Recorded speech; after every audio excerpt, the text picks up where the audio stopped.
আসসালামু আলাইকুম। আমি আজকে বাজারে গেছিলাম বেজিং হাঁস বা পাতি হাঁস কিনতে, কিন্তু বাজারে কোনো হাঁস না ওঠাই, বেজিং বা পাতি হাঁস না ওঠার কারণে আমি নিয়ে আসলাম চিল হাঁস। আপনারা যে বাজারটা দেখতেছেন এটা নন্নি বাজার। আমি প্রায় বাজারে পৌঁছে গেছি।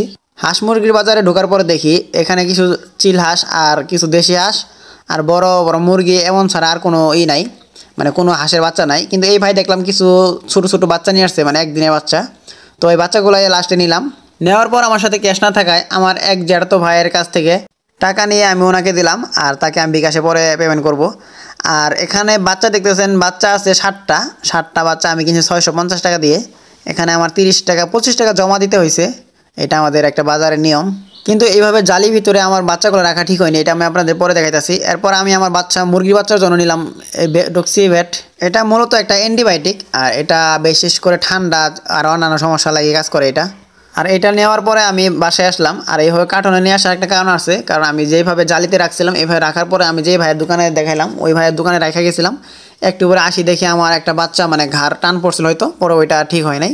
তো ওইটা এখনও ওই অবস্থায় আছে, আপনারা একটু পরে দেখাইতেছি। ওই তারপর দেখতে পাচ্ছেন যে ঘাড়টা অনেক বাঁকা। তো আমি বাসায় আসার পরে আমার একটা পেঞ্জিরা ছিল, এটা আমার পেঞ্জিরা বলি। তো এখানে একটু রাখলাম, মানে বোর্ডিং সিস্টেম করতেছে এখানে, কারণ বাচ্চাগুলো কেবল মাত্র একদিনে বাচ্চা, মানে ছোটো বাচ্চা একদিনে। আর এই বাচ্চাগুলো মিনিমাম 5 থেকে 6-7 দিন এইভাবে আপনাদের মানে ওই বোর্ডিং সিস্টেম বা তাপ দিয়ে রাখতে হবে, যেন ঠান্ডা না লাগে।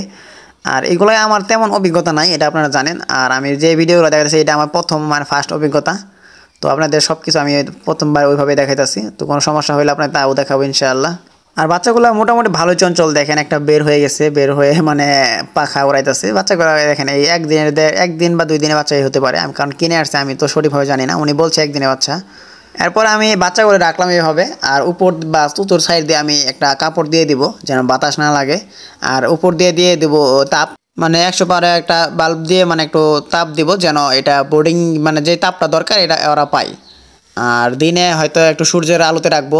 এইভাবে বাচ্চাগুলো 5-6 দিন হয়ে গেলে পরে আর ওই নেচার মানে সাধারণভাবে রাখলে হবো, সেই সময় কোনো তাপের প্রয়োজন হবে না। আর দেখেন বাচ্চাগুলো কীভাবে বের হয়ে যাইতেছে, কারণ বাচ্চাগুলো ছোটো আর পিঞ্জিরা ফাঁকটা একটু বড়। আর আমার হাতের এই বাচ্চাটা একটু সমস্যা, মানে ঘাড়টা একটু পেকে গেছে। এরপর আমি চতুর সাইড দিয়ে কাপড় দিয়ে পেঁচে দিলাম। আর বাচ্চাগুলো দেখেন ছটফট করতেছে, এটা খাওয়ার জন্য, মানে খিদা লাগছে এই জন্য ছটফট করতেছে। এরপর আমি খাবার দিই।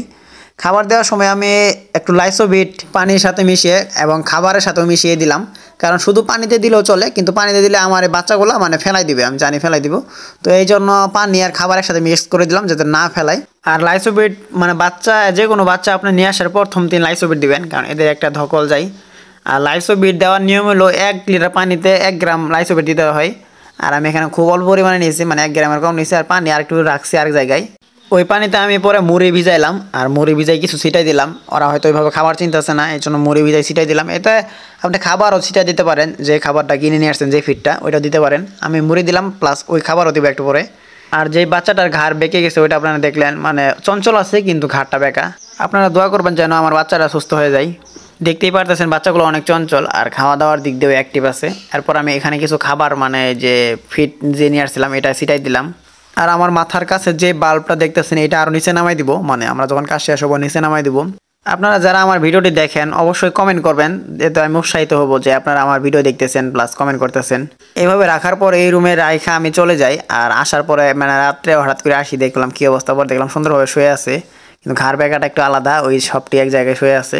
যেই সময় যেই মেডিসিন দেওয়া লাগে দিব ইনশাআল্লাহ। আর আপনারা দোয়া করবেন যেন বাচ্চাগুলো সমস্যা না হয়। মেডিসিন সম্পর্কে আমার তেমন কোনো ধারণা নাই, আমি এমনি যারা অভিজ্ঞ তাদের কাছে পরামর্শ নিয়ে এই মেডিসিনগুলো ইউজ করি। তো আস্তে আস্তে আমার ধারণা হওয়ার পরে বা এর ফলাফল ভালো মন্দ খারাপ দিক যা আছে এগুলো আপনাদের কাছে শেয়ার করবো পরবর্তী ভিডিওগুলোতে।